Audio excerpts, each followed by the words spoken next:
Wacana Bandara Bali Utara masih menjadi isu hangat untuk dibahas oleh masyarakat. Namun sejumlah pengamat menilai wacana tersebut mesti dikaji lebih mendalam sehingga sesuai dengan kebutuhan Pulau Bali.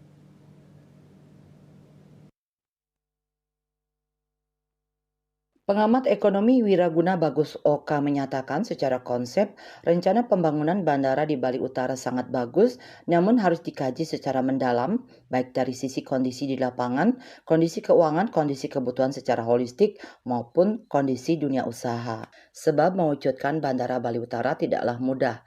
Rangkaian dari wacana bandara ini sangatlah banyak, mulai dari akses, infrastruktur, dan kepastian sumber dana persoalan. Pihaknya berharap wacana pembangunan bandara di Buleleng mampu dikaji dengan sangat matang sehingga betul-betul sesuai dengan kebutuhan Pulau Bali.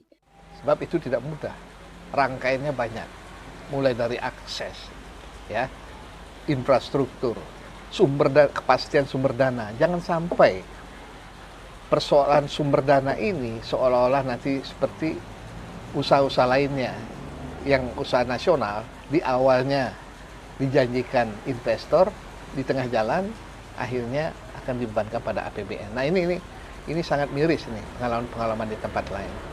Mudah-mudahan ini ada kajian yang matang supaya bisa betul-betul sesuai dengan kebutuhan Bali, baik dari holistik, budaya, juga kebutuhan Bali yang syarat dengan kepentingan local wisdomnya. Saya kira itu.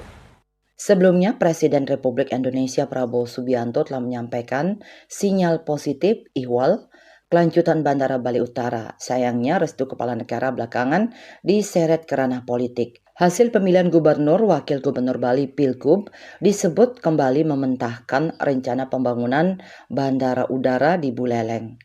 Andika, Bali TV.